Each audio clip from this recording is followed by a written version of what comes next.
Ito na nga pala yung ginawa kong ice cream cake kung nakaraang araw mga kabsat. Syempre ngayon lang na-edit kaya naman ngayon lang maipopost. Gamit na gamit yung oven ng amo ko mga kabsat kasi nga naman nung nakaraang araw ay 3 cake nga pala yung ginawa ko at ngayon naman chocolate ice cream cake naman ngayon. Betty Crocker na dark chocolate nga pala yung flavor na gagamitin ko ngayong araw mga kabsat. At ito nga pala yung una kong pinaghalo-halo.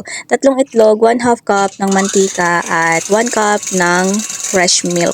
Tubig nga pala yung nakalagay sa instruction mga kabsat sa box ng cake pero ang nilagay ko dito ay fresh milk. Mas maganda daw kasi yung fresh milk mga kabsat at mas gusto ng amo ko.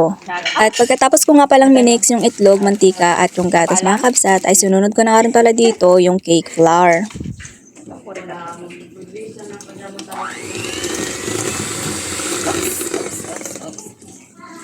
Tarik, tarik, tarik, tarik, tarik.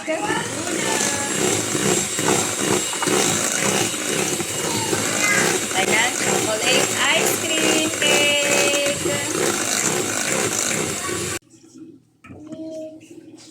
Shgol?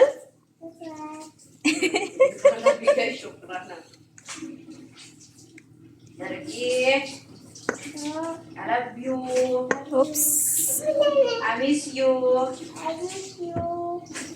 Masalamat. At naka-on na nga rin pala yung oven mga kabsat ng mga 350 at ibibake ko nga lang pala yung cake ng mga 40 to 45 minutes. At sa pinaka-ice cream ng cake mga kabsat, kailangan ko dyan ng analog cream, galaxy na chocolate, 1 spoon ng Nescafe mga kabsat at 1 cup ng tubig. At gagamit ako dito ng blender mga kabsat para mamix lahat yung pinaka-ice cream ng cake.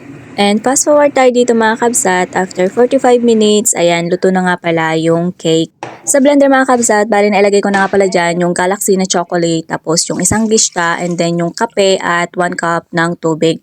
At magdadagdag din ako dyan mga kabsat ng cake.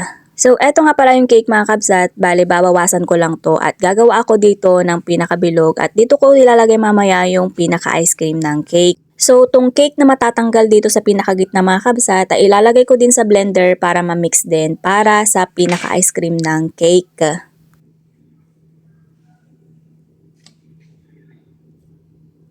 At umuusok-usok pa nga yung cake mga kabsat kasi nga naman kakaluto lang.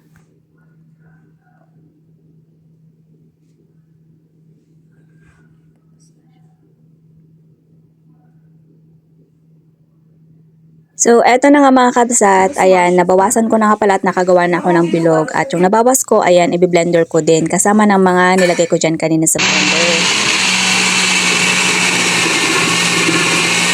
At nung na-blender na, ayan, nilagay ko na dyan sa pinaka-circle ng cake. Wow! Giging ice cream cake na to. At i-freezer ko nga pala to mga kabsat ng mga 4 to 6 hours. Nung unang gawa ko nga pala ng chocolate ice cream cake mga kabsat ay hindi ko na-videohan pero ngayon na-videohan ko na at meron akong mai-share sa inyo. So ilalagay ko na nga pala sa freezer.